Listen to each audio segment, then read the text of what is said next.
اور رسولوں سے اعلیٰ ہمارا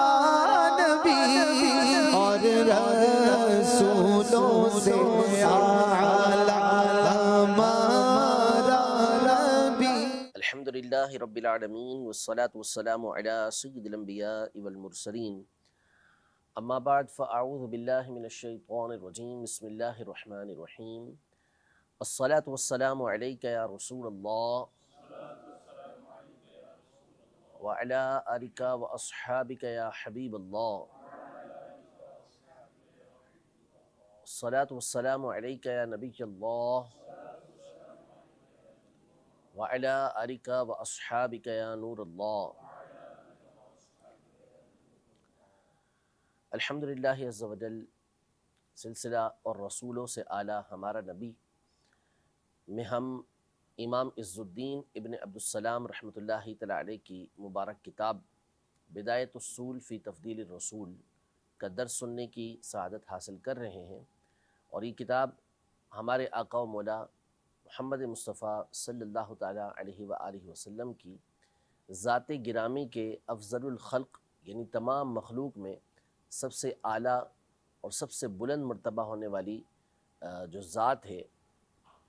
کن بنیادوں پر، کن وجوہات پر، کن دلائل پر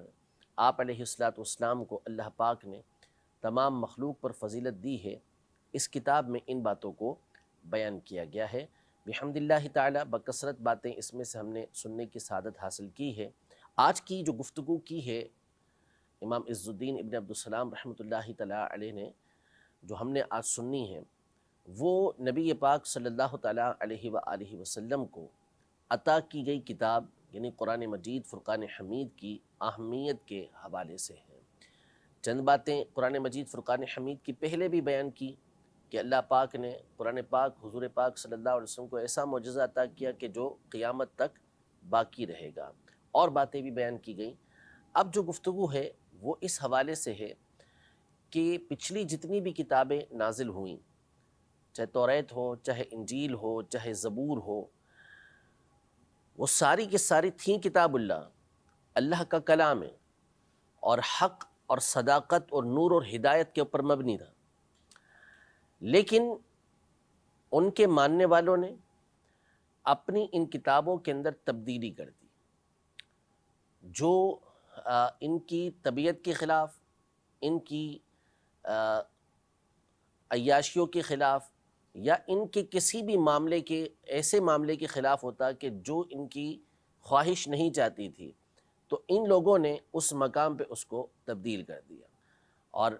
الفاظ تک تبدیل کر ڈالے، معنی مفہوم تک بدل ڈالا۔ یہ ان کے یہاں پر سلسلہ جاری رہا، جس کے اوپر قرآن مجید فرقان حمید کے نصوص بھی موجود ہیں۔ جگہ جگہ قرآن مجید فرقان حمید میں اللہ پاک نے یہ ارشاد فرمایا کہ جن کو ہم نے کتاب دی، ان میں سے بعض وہ ہیں کہ جو یحرفون، جو کلام اللہ ہے، اللہ کی کتاب ہے، اس کے اندر تبدیلی کر دیتے ہیں۔ لیکن قرآن مجید فرقان حمید اللہ جل شانہ کی وہ کتاب ہے کہ اللہ پاک نے اس کتاب کی حفاظت کا وعدہ خود لیا۔ پچھلی جو کتابیں تھیں بمستحفظوا، وہ ان کے پیروکار جو ان کے ماننے والے ہوتے تھے ان کے سپرد کی گئی تھی کہ انہوں نے اس کی حفاظت کرنی ہے، لیکن قرآن مجید فرقان حمید کے بارے میں اللہ جل شانہ نے نہایتی اہتمام کے ساتھ یہ ارشاد فرمایا، اِنَّا نَحْنُ نَزَّلْنَا الذِّكْرَ وَإِنَّا لَهُ لَحَافِظُونَ، کہ بے شک ہم ہی اسے نازل کرنے والے ہیں اور ہم ہی اس کی حفاظت کرنے والے ہیں۔ یعنی اگر اہل علم اس آیت کے اوپر جب غور کرتے ہیں تو اس میں جو تاکیدیں دیکھتے ہیں کہ اللہ پاک نے کس شان کے ساتھ اس بات کو بیان کیا کہ ہم نے ہی اس کتاب کو نازل کیا، ذکر یعنی کتاب کو نازل کیا تاکید کے ساتھ، یہ نہیں کہ نزلت الذکر، میں نے اس کتاب کو نازل کیا، بات اس سے بھی پوری ہو رہی تھی،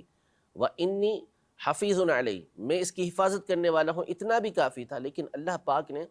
اِنَّا، پھر اس کے بعد نَحْنُ نَزَّلْنَا، ہم نے ہی اس کتاب کو نازل کیا اور ہم ہی اس کی حفاظت کرنے والے ہیں۔ اس اہتمام کے ساتھ بیان کیا، جس سے معلوم ہوا کہ اللہ پاک نے اس کی حفاظت کا پورا اہتمام فرمایا ہے، اور یہ اہتمام اللہ پاک نے اس طرح فرمایا کہ قرآن مجید فرقان حمید کو بالخصوص یاد کرنے کے لیے آسان کر دیا، کہ یہ وہ عظیم الشان کتاب ہے کہ دنیا کی کوئی کتاب آپ کو ایسی نہیں ملے گی کہ جس کے پڑھنے والے اور جس کو یاد کرنے والے اتنے زیادہ ہوں۔ نبی پاک صلی اللہ تعالیٰ علیہ وآلہ وسلم کے زمانے سے لے کر آج تک اور آج سے قیامت تک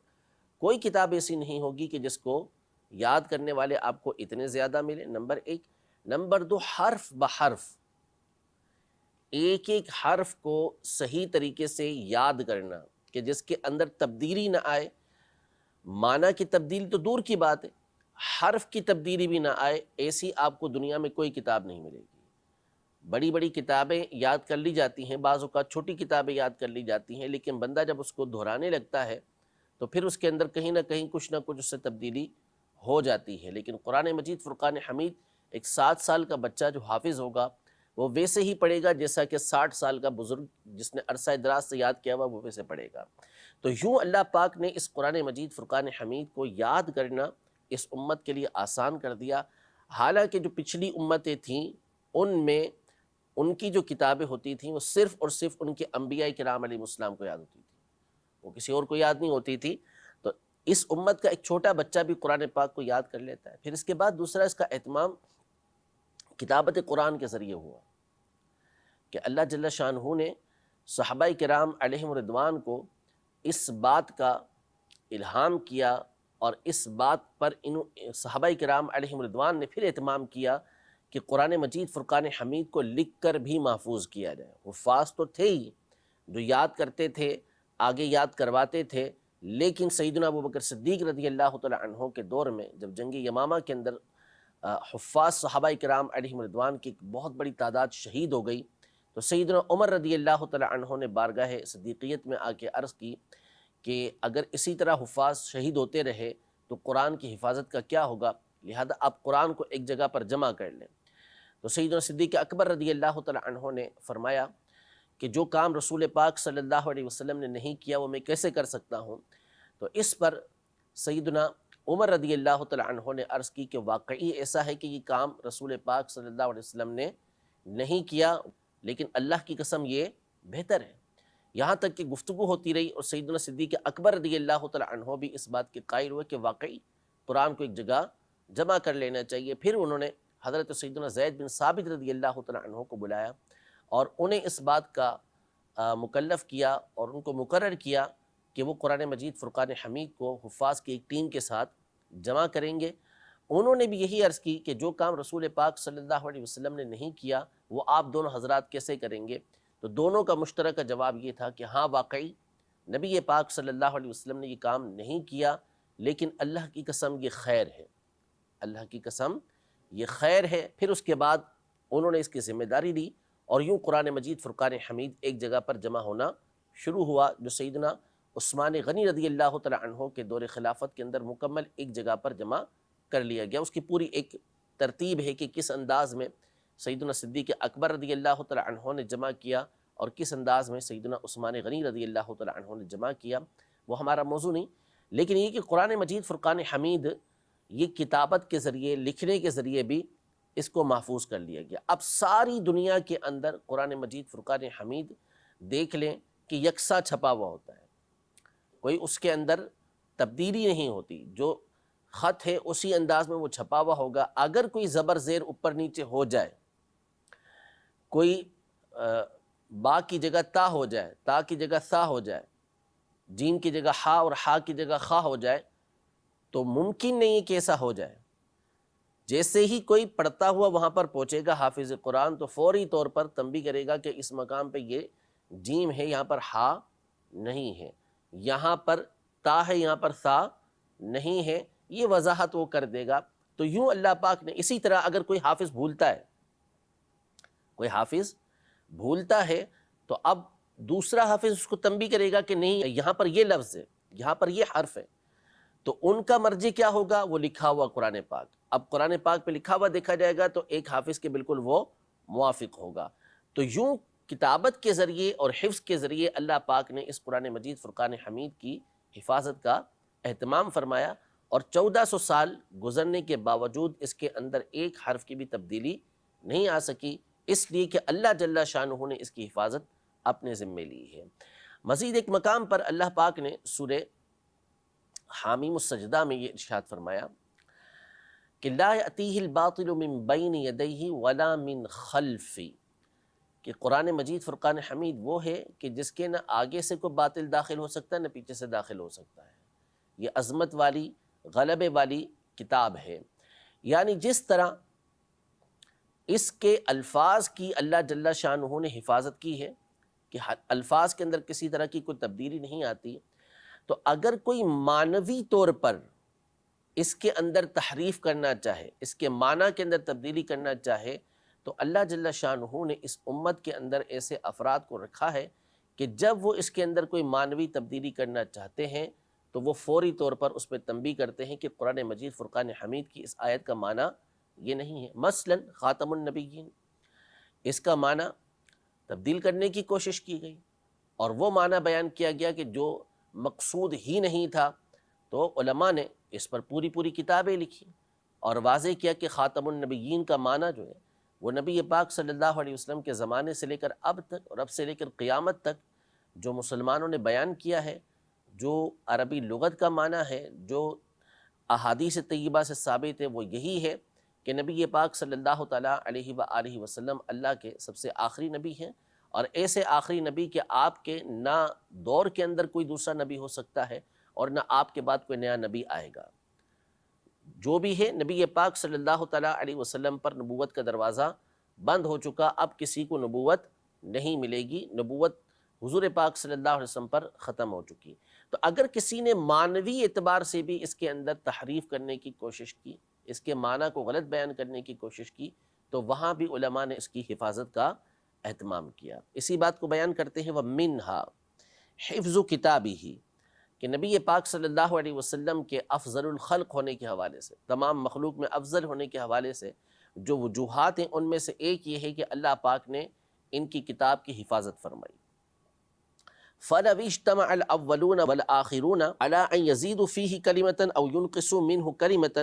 لَعَجِزُوا عَنْ ذَلِكَ وَلَا يَخْفَىٰ مَا وَقَعَ مِنَ التَّبْدِيلِ فِي التَّوْرَاةِ وَالْإِنْجِيلِ، یعنی اگر اولین آخرین شروع سے لے کر آخر تک جتنے بھی لوگ ہیں، سارے کے سارے اس میں کسی ایک کلمے کا اضافہ کرنے کے لیے جمع ہو جائے یا ایک کلمے کو کم کرنے کے لیے جمع ہو جائے، تو یہ سارے کے سارے اس سے عاجز آ جائیں گے۔ نہ ایک کلمہ زیادہ کر سکتے ہیں، نہ ایک کلمہ کم کر سکتے ہیں، کوئی اس کے اندر کمی زیادتی نہیں کر سکتا۔ اور جو توریت اور انجیل ہے، اس میں جو تبدیلی واقع ہوئی ہے وہ کسی کے اوپر مخفی نہیں ہے۔ آج بھی ان کی توریت اور انجیل کے 5 سے 6 قسم کے نسخے ہوتے ہیں، کسی میں کچھ لکھا ہوگا، کسی میں کچھ لکھا ہوا ہوگا، لیکن ہمیں اس بارے میں حکم یہ ہے کہ ہم یہ کہیں گے کہ اللہ پاک کی طرف سے جو کچھ نازل ہوا وہ حق اور سچ ہے، لہذا اس میں جو ہماری کتاب کے موافق ہے، ہماری سنت کے موافق ہے، وہ حق ہے، اور جو اس کے برخلاف ہے وہ اللہ پاک کی طرف سے ہے ہی نہیں، وہ اللہ پاک کی طرف سے ہے ہی نہیں، وہ ان لوگوں نے زیادتی کی ہوئی ہے، جس کی وجہ سے یہ اس میں ایسی باتیں آ گئیں کہ جو کتاب اللہ کے خلاف ہو رہی ہیں۔ باقی جو کچھ اللہ پاک کی طرف سے نازل ہوا وہ ہمیشہ سے حق ہے اور ہمیشہ حق رہے گا، ٹھیک ہے۔ اگلی بات جو نبی پاک صلی اللہ تعالیٰ علیہ وآلہ وسلم کی فضیلت اور آپ کے کمال کے حوالے سے ذکر کی ہے، وہ آپ کی امت پر اللہ پاک کا احسان ہے۔ آپ کی امت پر اللہ پاک کا احسان ہے کہ جہاں اللہ جل شانہ نے اس امت کو نبی پاک صلی اللہ علیہ وسلم کی برکت سے اور بہت ساری فضیلتیں عطا فرمائیں، ان میں سے ایک احسان یہ فرمایا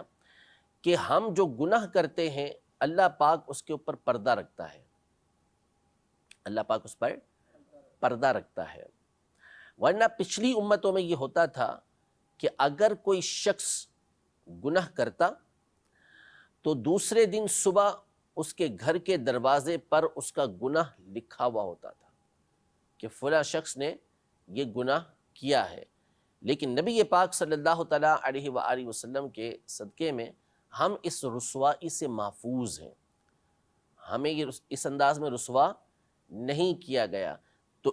یہ بھی اس بات کی دلیل ہے کہ اللہ جل شانہ کی بارگاہ میں ہمارے آقا علیہ الصلوۃ والسلام کا مقام و مرتبہ اس قدر بلند و بالا ہے کہ آپ کے صدقے آپ کی امت کے اوپر بھی اللہ پاک ایسے انعامات فرماتا ہے جو دوسروں کو نہیں ملتے۔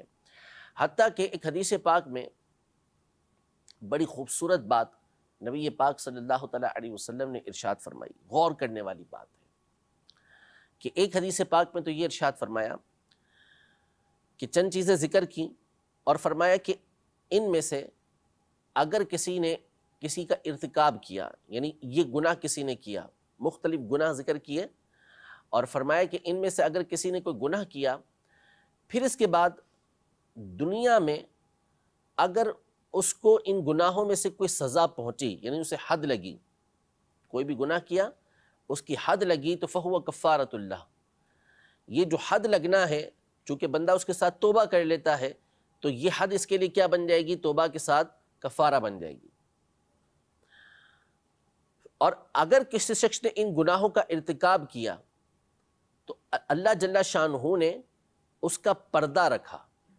پہلی صورت میں گناہ کا ارتکاب کیا اور اس کو اس کی سزا دی گئی، یعنی اس کا گناہ حاکم کے سامنے ظاہر ہو گیا، قاضی کے سامنے ظاہر ہو گیا، قاضی نے اس کے اوپر سزا دی، اور چونکہ عام طور پر ایسی حالت میں بندہ توبہ بھی کر لیتا ہے تو فرمائے فہو کفارۃ اللہ، یہ اس کے لیے کیا بن جائے گا؟ کفارہ بن جائے گا، یعنی اللہ پاک آخرت میں اب اس کو سزا نہیں دے گا۔ اور جس نے ان گناہوں میں سے کسی کا ارتکاب کیا اور اللہ پاک نے اس کا پردہ رکھا، یعنی لوگوں کے سامنے اس کا وہ گناہ ظاہر نہیں ہوا، تو اللہ پاک کے ذمے ہے کہ اللہ پاک چاہے تو اسے معاف فرما دے اور چاہے تو اس کی پکڑ فرمائے۔ اللہ پاک چاہے تو معاف فرما دے اور چاہے تو اس کی پکڑ فرمائے۔ اب اس میں ایک تو یہ دیکھیں اللہ پاک کی طرف سے اس امت کے لیے رحمت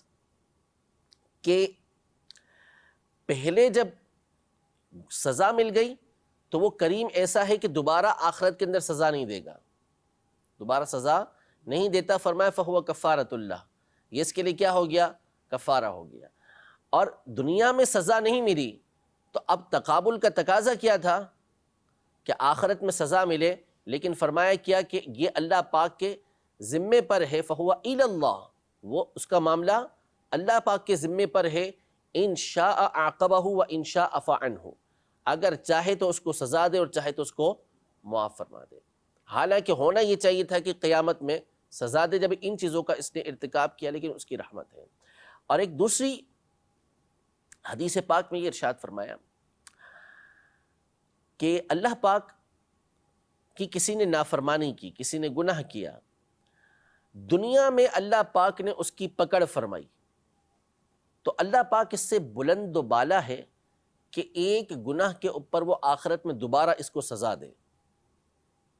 یعنی اللہ پاک کریم ہے، رحیم ہے، سزا دے دی دنیا میں، اب اللہ پاک کی رحمت سے امید ہے کہ وہ اسے آخرت میں سزا نہ دے۔ یہ رحمت کا بیان ہو رہا ہے، ٹھیک ہے، کہ اس امت پر اللہ پاک ایسی رحمت فرماتا ہے۔ اور اگر اللہ پاک نے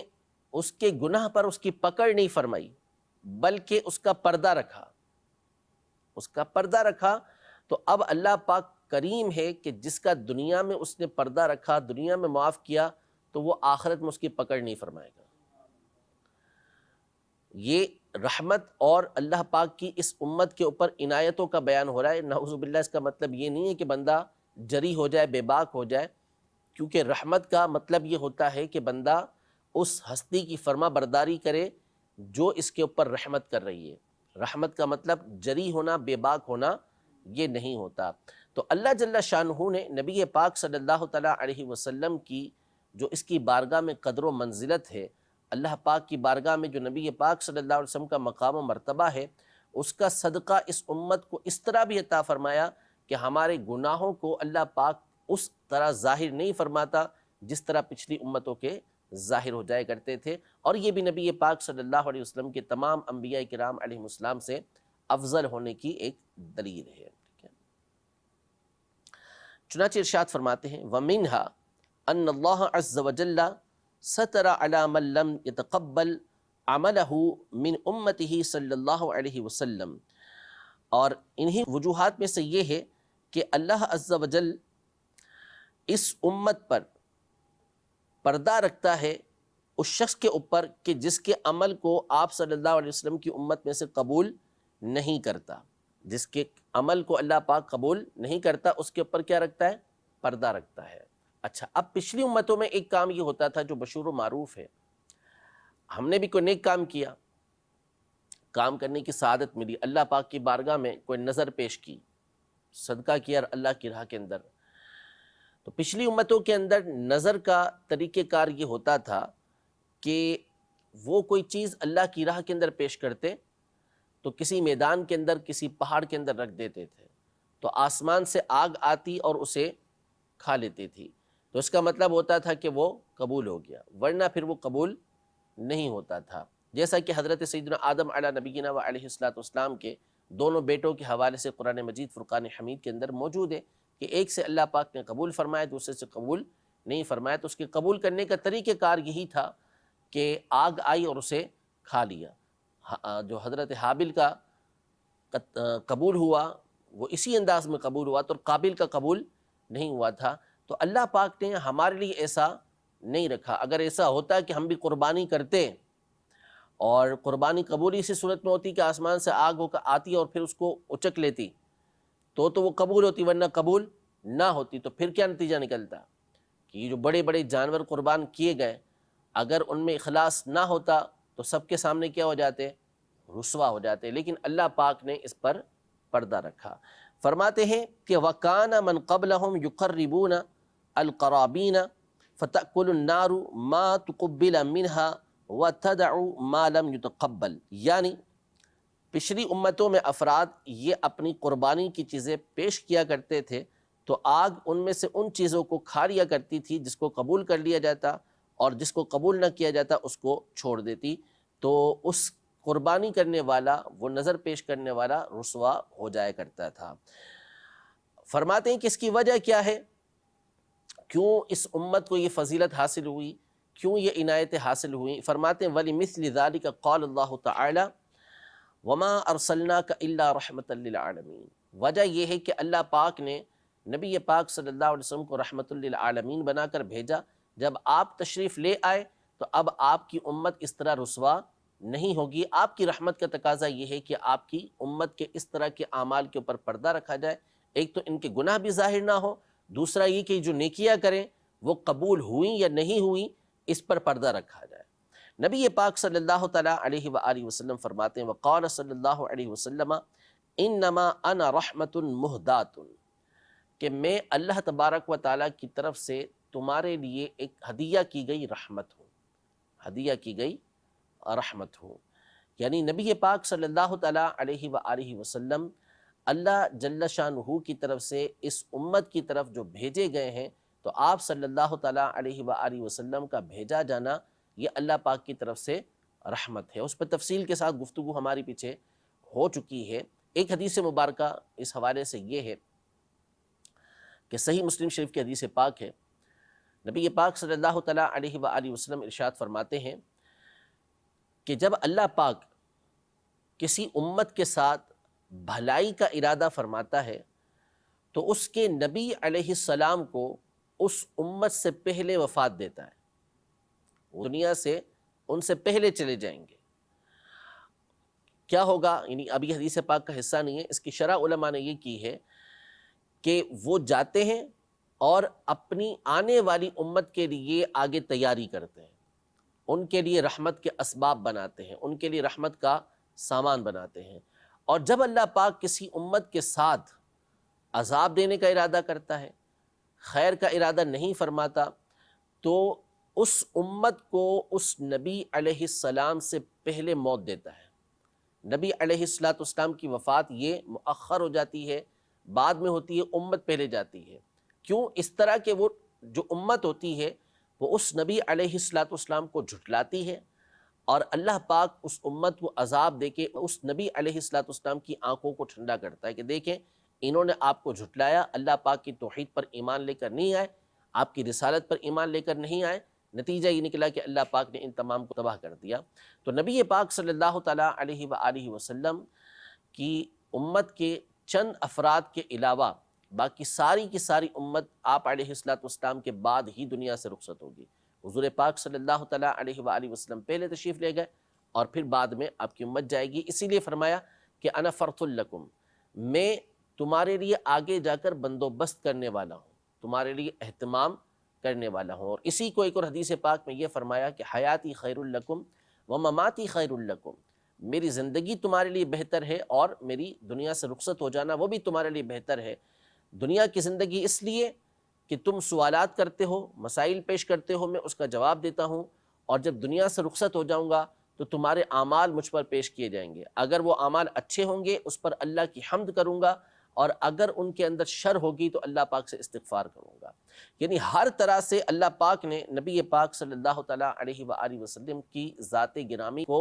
ہمارے لیے رحمت ہی رحمت بنا کر بھیجا ہے۔ دنیا میں ظاہری حیات کے ساتھ موجود ہیں تو بھی رحمت، دنیا سے تشریف لے کر گئے تو بھی ہمارے لیے رحمت ہی بنا کر بھیجا ہے۔ اس لیے فرمایا انما انا رحمت مہدات، میں تمہاری طرف ایک ایسی رحمت ہوں جو اللہ پاک کی طرف سے ہدیہ کی گئی ہے۔ اور فرمایا انا نبی الرحمہ، کہ میں رحمت والا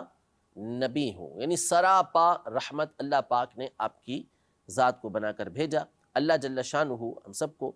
نبی محترم صلی اللہ تعالیٰ علیہ وآلہ وسلم کی رحمت خاصہ میں سے حصہ نصیب فرمائے، اور جو کچھ نبی پاک صلی اللہ تعالیٰ علیہ وآلہ وسلم کی تعلیمات ہیں جن پر عمل کرنے کا ہمیں حکم دیا گیا ہے، آپ صلی اللہ تعالیٰ علیہ وسلم کی ان تعلیمات پر ہمیں عمل پیرا ہونے کی توفیق عطا فرمائے۔ انشاءاللہ تبارک و تعالیٰ مزید اس حوالے سے جو آخری گفتگو ہے اسے لے کر اپنے اگلے درس میں حاضر ہوں گے۔ رب العزت جل وعلا ہم سب کو نبی پاک صلی اللہ تعالیٰ علیہ وآلہ وسلم کی، آپ کی آل اولاد کی، آپ کے صحابہ کرام علیہم رضوان کی لمحہ بلمحہ بڑھتی ہوئی محبت نصیب فرمائے۔ آمین بجاہ النبی الامین صلی اللہ تعالیٰ علیہ وآلہ وسلم۔ اور رسولوں سے اعلیٰ ہمارا نبی، اور رسولوں سے اعلیٰ